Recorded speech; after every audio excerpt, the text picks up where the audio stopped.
Morning to all of you. Shri Ram education पर आपका हार्दिक स्वागत है।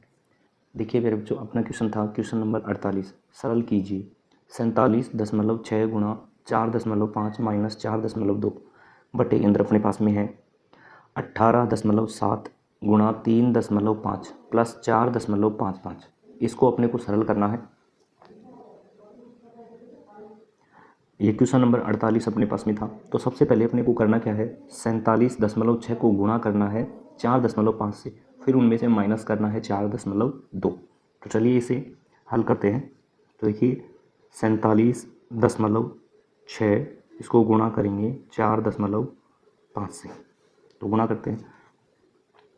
5 6 30, 30 की बिंदु हाथ पाई कितनी आ जाएगी 3, 5 7 35, 35 और 3 अपने पास 38, हाथ पाई कितनी हो जाएगी 3, 5 का 20, 20 और 3 23 गुणा 4 6 24, 24 का 4 हो जाएगा, हाथ पाई अपने पास में कितनी आ जाएगी 2, 4 7 28, 28 और 2 30, 30 की बिंदु हाथ पाई 3 हो जाएगी, 4 चौक 16, 16 और 3 19। इसको हमने गुणा कर लिया, जोड़ लेते हैं इसको। 0 8 4 12 का 2 हाथ पाई 1, तो यहाँ पे क्या हो जाएगा 3 और 1 हाथ पाई का 4, 9 और 2 11 और यहाँ पे 1 1 2, एक हाथ पाई इसमें जोड़ दिया। तो देखिए 2 अंकों के बाद में दशमलव लगा देंगे, तो अपने पास में इसका क्या हो जाएगा 214.20। ठीक है, इनमें से माइनस करना है 4.2, तो 4.2 यहाँ पे अपन 0 लगा देंगे। ठीक है, माइनस करते हैं, यहाँ पे 0 आ जाएगा। ठीक, यहाँ पे 2 में से 2 गया तो 0 आ गया, यहाँ पे दशमलव लगा देंगे, 4 में से 4 जाएगा तो 0, यहाँ पे 1 और यहाँ पे आ जाएगा 2। तो देखिए अपन सबसे पहले सरल करते हैं 47.6 गुणा 4.5 माइनस 4.2, तो अपने पास में आता है 210। अपने पास में कितने आते हैं 210। ठीक है, अब नीचे वाले को हल कर लेते हैं। इसको 18.7 गुणा 3.5, फिर इसमें प्लस करना है 4.55। तो सबसे पहले इसको गुणा कर लेते हैं। तो 18.7 इसको गुणा करना है 3.5 से। ठीक है, 5 7 35, 35 का 5 आस पाई कितनी हो जाएगी 3, 5 8 40, 40 और 3 43, आस पाई कितनी हो जाएगी 4। ठीक है, 5 1 5, 5 और 4 9 गुणा 3 7 21, 21 आस पाई अपने पास में कितनी हो जाएगी 2, 3 8 24, 24 और 2 26, आस पाई 2, 3 1 3, 3 2 5। ठीक है, यहाँ इनको जोड़ते हैं तो 5 आ जाएगा अपने पास में, 3 और 1 4, 9 और 6 15 का 5 आस पे 1, 5 और 1 6। तो दशमलव लगा देंगे अपन 2 अंकों के बाद, 1 1 2 अंकों के बाद दशमलव था, तो 65.45, 65.45। अब इसमें जोड़ना कितना है 4.55। ठीक है, तो इसमें जोड़ देते हैं 4.55, ये इसमें जोड़ते हैं।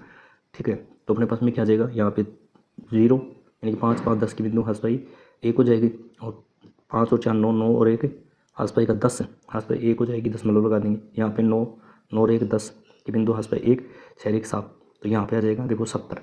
तो देखिए अपने पास में इसको हमने हल किया था तो अपने पास में आया 210, तो ऊपर लिख देंगे 210 बटे के अंदर, और इसको हमने हल किया तो अपने पास में आया 70। ठीक है, 70 का भाग 210 में लगाएंगे तो जाएगा 3 बार। कितनी बार 3 बार। तो इनमें ऑप्शन आ जाएगा ऑप्शन नंबर डी, इनमें से कोई नहीं, क्योंकि 3 अपने ऑप्शन में नहीं है।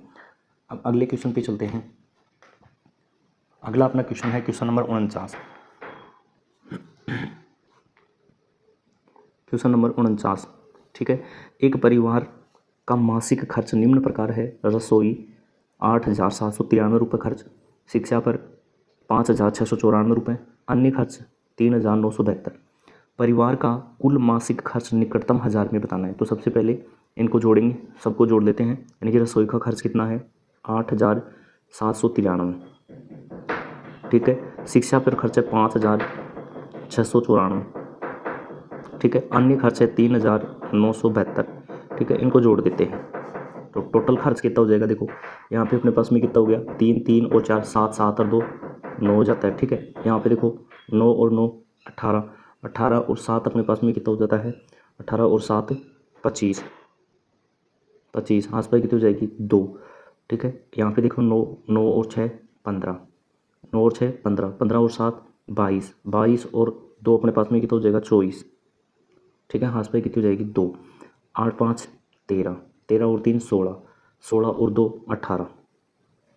ठीक है, तो अपने पास में ये आ जाता है 18,459 रुपये। लेकिन इसने कहा कि निकटतम हज़ार में बताना है, तो अपने पास में 18,459 है, इसको निकटतम हज़ार में मान बताना है। देखो इकाई, दहाई, सैकड़ा, हज़ार, ठीक है। तो हज़ार कितने हो गए 18, इनकी इकाई, दहाई, सैकड़ा, ठीक है। ये अपने पास में देखो इकाई, दहाई, सैकड़ा, ये अपने पास में जीरो आ जाएंगे 3, 1 2 3 जीरो लगा देंगे, ठीक है। तो 18,000, तो 18,000 ऑप्शन नंबर अपने पास में बी, ठीक है। अगला क्वेश्चन करते हैं। तो अगला क्वेश्चन है अपना क्वेश्चन नंबर 50।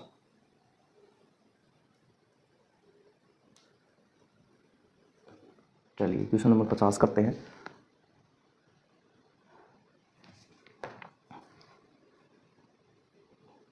क्वेश्चन नंबर 50 देखो, निम्नांकित ग्राफ का अध्ययन करके प्रश्न का सही उत्तर दीजिए। ये अपने पास में ग्राफ है, ठीक है। यहाँ पे देखिए कक्षा में उपस्थित छात्र, यानी कि ये अपने पास में कक्षा में उपस्थित छात्र है, अनित है, गोपी है, राम है, प्रमाल है, राजीव है और राजन है, ये छात्र है, ठीक है। उपस्थित दिनों की संख्या, यानी कि इधर दिन दे रखे हैं उपस्थित दिन, ठीक है। अब देखो क्या कहा गया है, एक सप्ताह में अनित और राजन द्वारा उपस्थित कुल दिनों की संख्या तथा गोपी और परमाल द्वारा उपस्थित दिनों की संख्या में कितना अंतर है, अंतर बताना है, ठीक। तो सबसे पहले देखते हैं कि ये दो, अनित और राजन। तो अनित तो देखो कितने दिन प्रेजेंट रहता है, 2 दिन, कक्षा के अंदर 2 दिन अनित प्रेजेंट रहता है। और राजन कितने दिन रहता है, तो राजन देखो ये राजन रहता है 5 दिन। तो इन दोनों को जोड़ लेंगे, ठीक है। तो ये दोनों, सॉरी ये 5 है अपने पास में, राजन, राजन है 5 दिन, 5 और 2 अपने पास में आ जाएगा 7 दिन, ठीक है। इसके बाद में देखो आगे क्या, गोपी और परमाल। तो गोपी देखो ये रहा गोपी, तो 4 दिन उपस्थित है गोपी। उसके बाद में देखना है परमाल, तो परमाल को देखना है, ये रहा परमाल, ये 3 दिन, ठीक है, 3 दिन उपस्थित रहता है। तो इनको भी जोड़ेंगे तो 7 दिन। अब ये कह रहा है कि इनका अंतर बताओ, किसका, अनित और राजन ये 7 दिन उपस्थित, और गोपी और परमाल ये भी 7 दिन। तो इनका अंतर बताएंगे तो 7 में से 7 माइनस करेंगे तो आ जाएगा 0, क्या जाएगा 0। तो option number D, option number D आ जाएगा इसका, ठीक है। अगले क्वेश्चन पर चलते हैं, क्वेश्चन नंबर 51।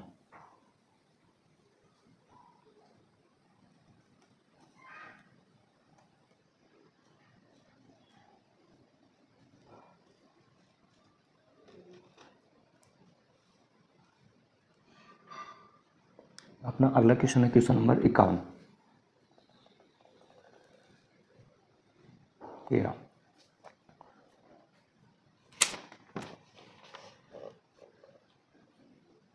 देखिए क्वेश्चन नंबर 51 क्या है। क्वेश्चन नंबर 51, किसी व्यापारी ने 720 रुपये में एक घड़ी खरीदकर 20% के लाभ पर बेच दी, तो व्यापारी ने उस घड़ी को कितने रुपए में बेची। यानी कि 720 रुपये में खरीदी, तो खरीदा हुआ मूल्य अपने पास में होता है क्रय मूल्य, ठीक है। कितने रुपये में खरीदी, 720 में, तो 720 रुपये अपने पास में क्या है, क्रय मूल्य, ठीक है। और कहा गया है कि 20% का लाभ, तो वो लाभ कमाता है, प्रतिशत में दे रखा है कितना, 20% का। तो हमें कहा गया है कि बताओ तो व्यापारी ने उस घड़ी को कितने रुपए में बेची, यानी कि विक्रय मूल्य बताना है।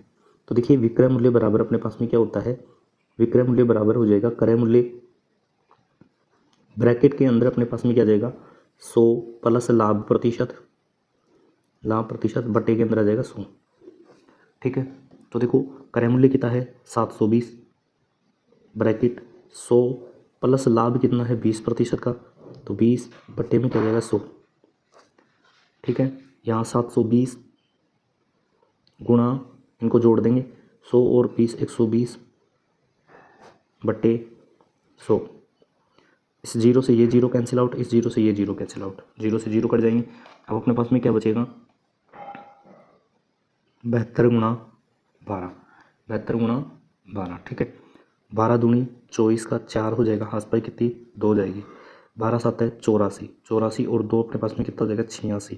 तो अपने पास में आ जाएगा 864 रुपये, 864 option D, 864 option number D. अगले क्वेश्चन पे चलते हैं। तो अगला अपना क्वेश्चन है क्वेश्चन नंबर 52। देखो क्वेश्चन नंबर 52 क्या है, किसी ट्रेन की गति यानी कि चाल 60 किलोमीटर प्रति घंटा। तो चाल अपने को दे रखा है, चाल बराबर अपने पास में है 60 किलोमीटर प्रति घंटा, 60 किलोमीटर प्रति घंटा है। तो 5 सेकंड में कितनी दूरी तय करेगी। तो समय अपने को दे रखा है 5 सेकंड, समय बराबर 5 सेकंड। समय अपने को दे रखा है 5 सेकंड। तो देखिए समय अपने पास में सेकंड में दे रखा है, और देखिए यहाँ पे जो अपने पास में दूरी है वो भी मीटर में दे रखी है। तो इस चाल को हम बदल लेंगे, चाल किलोमीटर प्रति घंटे में, तो इसको बदल देते हैं मीटर प्रति सेकंड में। तो 60 गुणा, यानी कि चाल को मीटर प्रति सेकंड में बदलने के लिए 5/18 से गुणा कर देते हैं। तो काट देते हैं, देखिए 6 से ये कटेगा 10 बार, और 6 से ये कटेगा 36 18 3 बार। ठीक है, यहाँ पे क्या आ जाएगा 50/3, 50/3। ये तो क्या आ गई चाल, ये इसकी चाल है। ठीक है, इसको लिख देंगे मीटर प्रति सेकंड। अब देखिए दूरी निकालनी है, तो दूरी बराबर अपने पास में क्या होता है, चाल गुणा समय, चाल गुणा समय होता है। ठीक है, अब देखिए चाल 50/3 गुणा समय 5 सेकंड। ठीक है, तो दूरी आ जाएगी अपने पास में, देखो इसको 25, 0 का 0, तो 250/3 मीटर, 250/3 मीटर आ जाएगी। ठीक है, तो अगला क्वेश्चन, ये अपने पास में क्वेश्चन नंबर था 52। अब है क्वेश्चन नंबर 53। क्वेश्चन नंबर 53, इसको सोल्व करेंगे।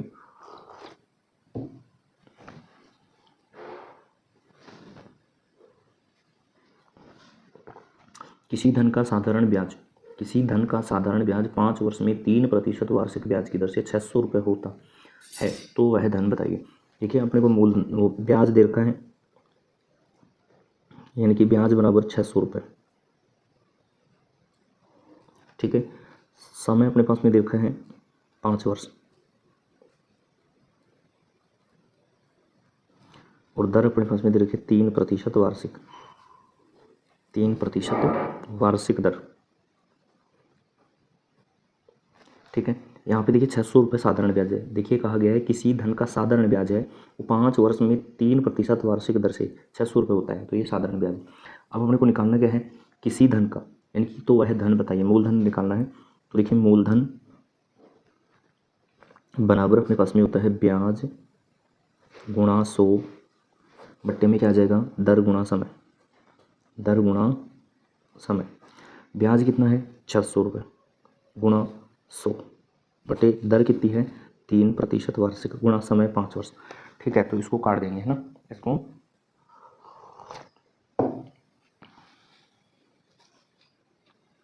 देखिए इसे कैंसिल आउट कर लेते हैं, 3 से काट देते हैं 600 को, तो ये कटेगा 3 दूनी 6, यानी कि 200 बार।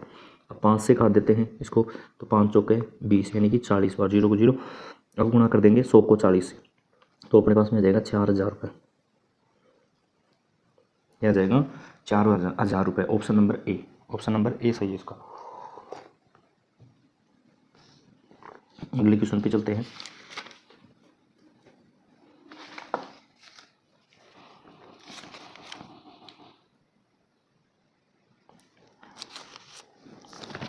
देखिए अगला क्वेश्चन है इसका, क्वेश्चन नंबर 54, क्वेश्चन नंबर 54। ठीक है, 54 नंबर क्वेश्चन है, श्याम ने एक मेज 1200 रुपये में खरीदी तथा इसकी मरम्मत पर 200 रुपये व्यय किए। उसने इसको 1680 रुपये में बेच दिया, तो श्याम को कितना लाभ या हानि हुई। देखो 1200 रुपये में खरीदता है, और जो अतिरिक्त व्यय करता है, तो देखिए इसने क्या किया है, इसकी मरम्मत पर 200 रुपये व्यय कर दिए। ठीक है ना, तो मरम्मत पर कितने रुपये लगे 200 रुपये, तो ये 1200 में ऐड कर देंगे 200, तो अपने पास में इसका शुद्ध जो क्रय मूल्य है वो अपने पास में जाएगा 1400 रुपये, 0041 1400 रुपये। ठीक है, अब इसके बाद में कहा गया है कि देखिए 1680 रुपये में बेच दिया गया उसे, कितने में बेचा 1680 रुपये में, तो विक्रय, ये तो होगा क्रय मूल्य इसका। ठीक है, विक्रय मूल्य ये बेचा कितने में गया 1680 रुपये में। ठीक है, तो अपने को बताना क्या है, देखो 1400 रुपये में खरीदा गया, 1680 रुपये में बेचा गया, तो लाभ हुआ है। तो लाभ के लिए क्या करेंगे, इस विक्रय मूल्य में से क्रय मूल्य को माइनस कर देंगे, तो लाभ बराबर अपने पास में क्या होता है, विक्रय मूल्य माइनस क्रय मूल्य, विक्रय मूल्य माइनस से क्रय मूल्य। ठीक है, विक्रय मूल्य कितना है 1680 माइनस 1400 रुपये। ठीक है, इस जीरो में से जीरो माइनस करेंगे तो अपने पास में आ जाएगा 0, और 8 में से 0 माइनस करेंगे तो 8 आ जाएगा। ठीक है, यहाँ पे 6, यहाँ पे अपने पास में कितने हैं 6, और 6 में से 4 गए तो 2 आ जाएगा 280 रुपये। तो अपने पास में कितना आएगा 280 रुपये।